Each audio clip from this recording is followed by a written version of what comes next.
2, 3. Ismail Abdulsalam, BeatsBoxingMayhem.com. I'm here with a very special guest. He is 1-0, scored his first win over the summer, a sensational first-round knockout. He'll be back in the ring here in Atlanta, October 23rd at State Farm Arena for his second fight. I'm here with none other than the grandson of the greatest, Nico Ali Walsh. Nico, I appreciate you making time. How are you doing today? I'm doing great. How are you?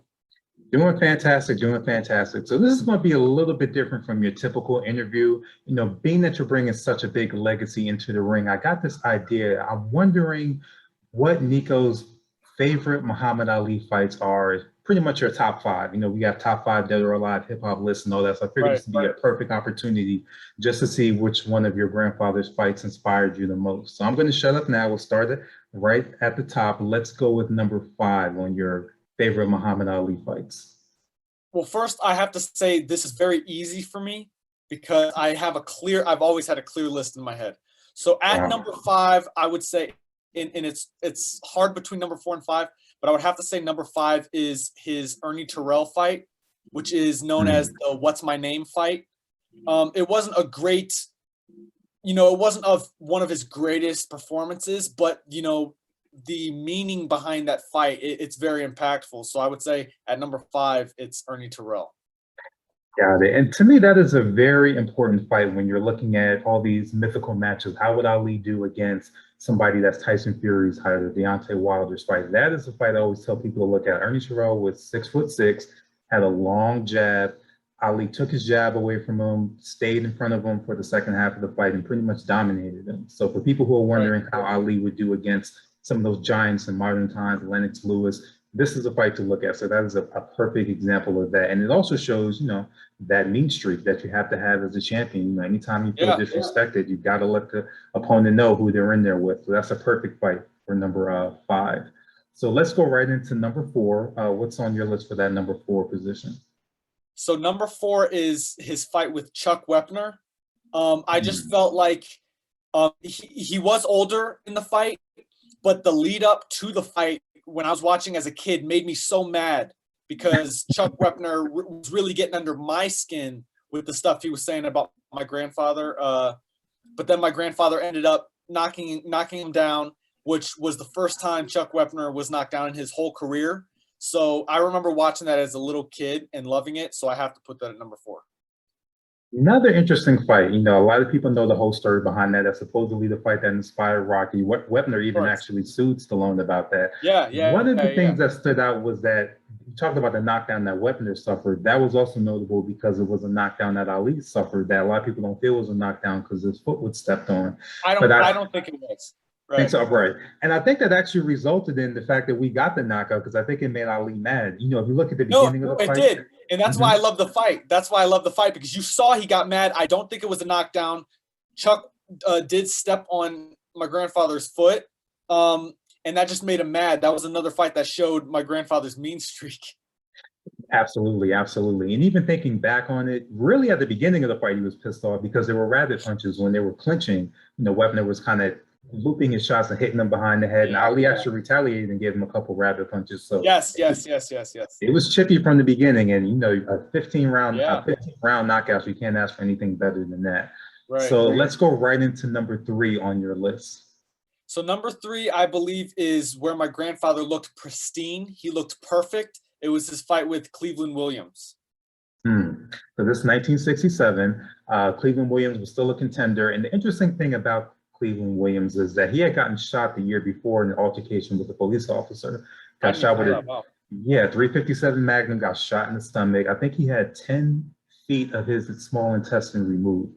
So he was in bad shape. It took him a year to get back in the ring and all that. So he wasn't the Cleveland Williams of old. And this is exactly what you're supposed to do with a fighter that is not on your level. It's just completely washing, which is exactly what he did. 3-round demolition. Cleveland Williams was never in the fight, literally got hit with every single punch you can think of. Absolutely dominant performance. I believe that was in Cleveland Williams' hometown because he was the favorite, crowd favorite in Houston. Right. And crowd just got sucked out of the ring immediately with that performance. So that is, of course, the litmus test when you're looking at prime Ali. You don't get any better than that. Perfect combination of speed, power, finesse. I think he only, normally Ali takes about a round or two to fill people out, just kind of circling them to get their rhythm. I think he only did that for what, 15, 30 seconds before he Right, just, right, well, I think he knew immediately who he was in there with. Yes, I exactly. think that brings us up to number 2 on your list. So number two is a lot of people's number one. It's the Thrilla in Manila. So the Hmm. third fight with Joe Frazier, and it's a tough pick, to have it at number two, but it is my number two because my number one is special. All right, got you. So number 2, brutal fight, probably one of the most brutal fights we've seen of all time. 15 rounds, Oh yeah, everybody knows the story. The seesaw action, Ali was dominating early, Frazier in the middle, back and forth in the last couple rounds. Frazier doesn't come out for the 15th. Ali wins the fight. With that particular fight, I've always wondered when would be the perfect time for Ali if he had retired at a certain point before he did. When would have been the perfect time? To me, it would have been after that fight. What do you think? Do you think that fight should have been his last fight? it's hard to say. It's hard to say. Definitely, I would say yes because I wanted him. I mean, looking back at it now, looking back at his career, I would have loved for him to retire at the top like that. So that would have been a great time to retire. Just to prevent any more damage, any more harm. Right, right. It's so hard, like you said, to kind of pinpoint a time because, like, okay, for health's sake, that's probably the best. But then, of course, if he does that, he doesn't regain the title for the third time against Leon Spinks. So it's Right. like, okay, do you go that far? But then you have the Shavers fight that he had before then, which was another tough fight. So there's so many, you know, scenarios that you can think of. And it's like the fact that he never had a down period. Fighters now can kind of select who they fight. But when you look at his schedule, even when he wasn't Oh yeah, I champion, was just talking about this. yeah, between 19, when he lost to Frazier in 71, between that period and when he regained the title in 1974, he literally fought, I think, about 14, 15 times, and he was fighting literally Right. every single month. And these are top 10 guys. These Yeah. are not tomato cans. I believe one month he fought George Chuvalo, and then the next month he literally fought Jerry Quarry in a rematch, like literally Yeah. a month apart. That does not happen today. And that was when he was trying to just eliminate the entire top 10, so Frazier had no other opponents besides him. So I don't think we'll ever see something like that in boxing, period. Definitely Right. not at the heavyweight. So his schedule is just phenomenal. All Yeah, right, and it's hard with this top five list because I've got so many fights that I love of my grandfather. In mhm. particular, the one that he actually had in Atlanta with Quarry was his big comeback fight, and so that's why I'm excited, for my fight in Atlanta because the biggest thing for me, personally, is that he lit the Olympic torch in Atlanta. That's huge to me, but definitely his comeback fight with Jerry Quarry is huge, and that was in Atlanta. But it didn't make the list for sentimental reasons. Got it. So let's touch on that for a minute because it did not make it. The great thing about that fight, it was his first fight back here in Atlanta. The speed and everything was there. I mean, in those 3 rounds, he to me he looked flawless. He cut Quarry up, got the fight stopped in the third round. The funny thing about it is he said after the fight that he was gassed, and there was like no indication of that you can see in the Yeah, fight that he had any type of stamina issues. But he mentioned that, at the end of that third round, I was really feeling it. yeah. I mean, I guess you got to take him for his word. All right, and then another thing we're talking about, level of competition. Your first fight back is against arguably a top 5 contender for the heavyweight title. Of You course. know, as a comparison, when Mike Tyson came back out of prison, he fought Peter McNeely, who was, I don't even think you could rate him a top 50 heavyweight at that Yeah, point. So yeah, just levels to this to show you his level of competition throughout his career. yeah. It was So, crazy. right. So without further ado, that brings us to the number 1 fight on your list. I have some ideas what it might be, but I'll let you tell it. Yes, it's the Rumble in the Jungle, and I Mm, think that is the greatest fight. Maybe not. I'm not saying my grandfather looked the greatest in it, but it's the greatest fight to me. It's the fight that I always watched with him over and over and over and over again. So, I mean, it holds sentimental value and the build up for the fight. Watching back and watching documentaries on it now is just huge. Like it got postponed, not canceled, got postponed. All the stuff my grandfather was doing to get into George Foreman's head. It was in Africa. I mean, yeah, that's my number one. And you know, just everything about that fight, like you mentioned, it's even hard to fathom a heavyweight title fight happening in Africa in these modern times. It's just, it blows Right. my mind that that happened. And it got, It's you know, amazing. postponed. And then they still had the fight there. You might be able to give me a little bit more insight on this because there's been so much back and forth. You know, the main story that we hear is that Ali did prepare that rope-a-dope style because he knew Foreman would be able to corner him. And then there's the other line of thinking that that was on the fly, that he initially was going to be moving, but because he couldn't get away and because the ropes got so loose, he pretty much improvised that. So what is your take on what exactly happened strategy-wise? I don't know 100%, but I definitely don't think my grandfather's boxing IQ was like out of this world. I don't think he would improvise something as like strategic as that. I definitely think he thought about it beforehand because you can see him doing it in sparring beforehand. Right.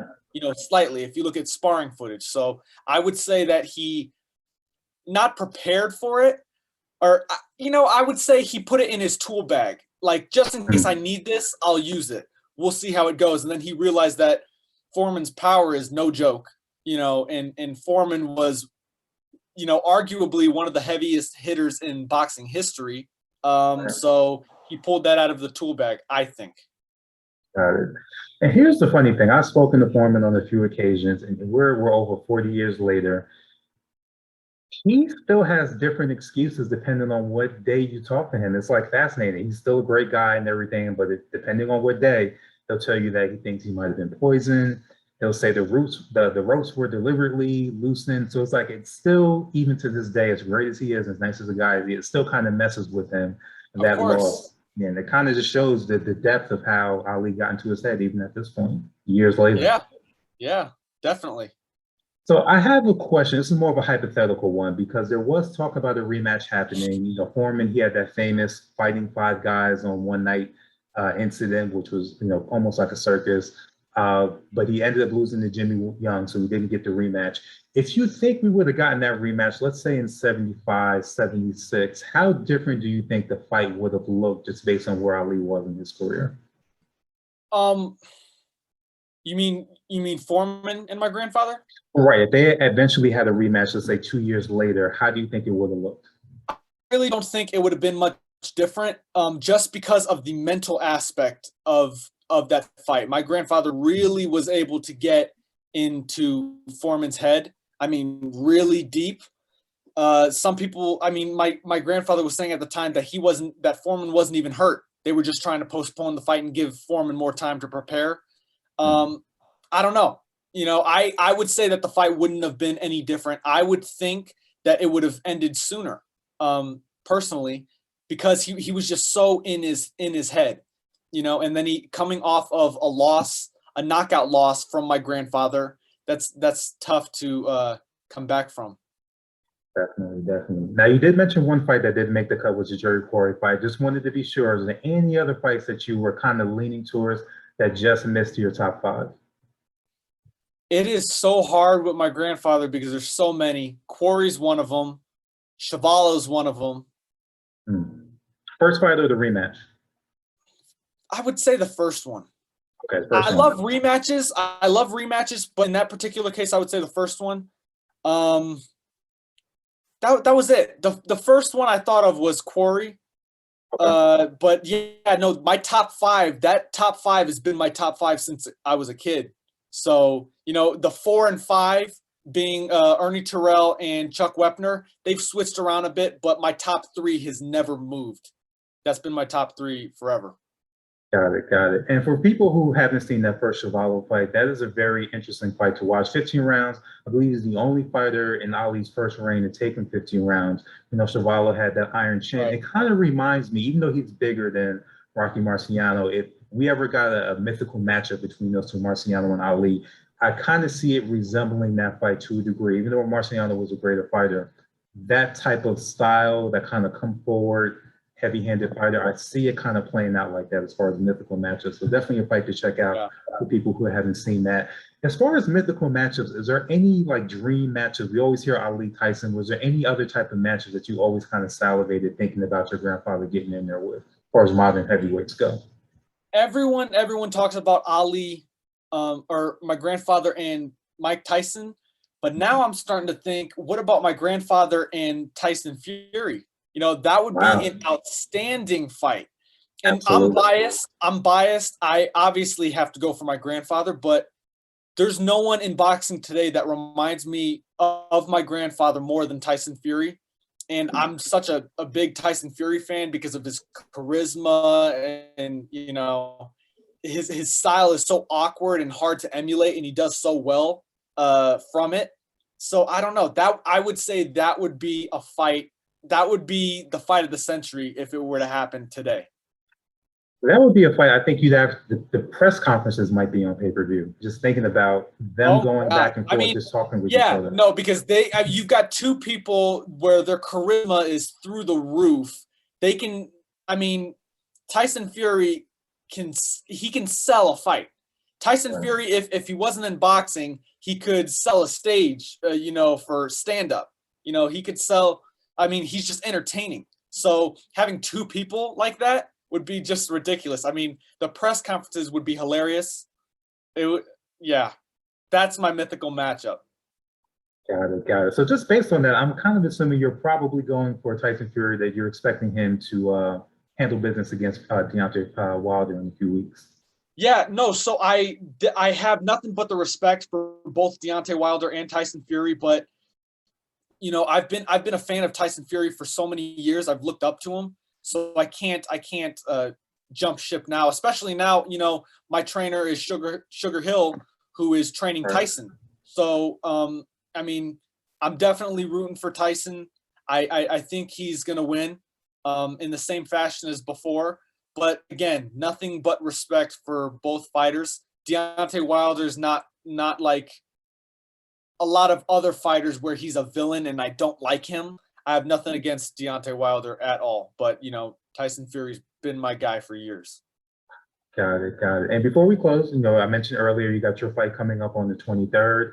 I know you mentioned there was a lot of butterflies, of course, with your debut. You got that out the way. You know how you can, you know your power in the ring now. So how is your mentality different with this fight? It's still going to be an opponent to be determined, but you kind of know what you're capable of to a degree in the ring. Are you more relaxed with this training camp than as before when you were in training for that debut?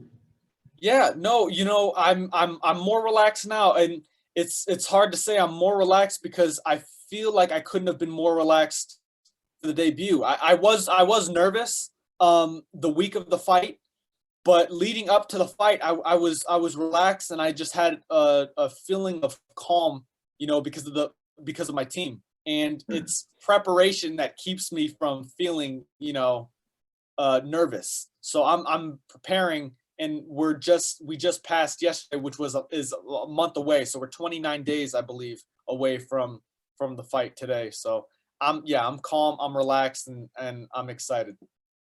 All right, Nico, well, I appreciate your time. I'm definitely going to be at the fight watching you. Looking forward to seeing you in person. I appreciate your time with this list. And before we go, just let everybody know where they can find you out on social media and all your platforms. Yeah, so I update my social media with everything that I got going on. On Instagram, I'm Nico Ali Walsh, which is NicoAliWalsh.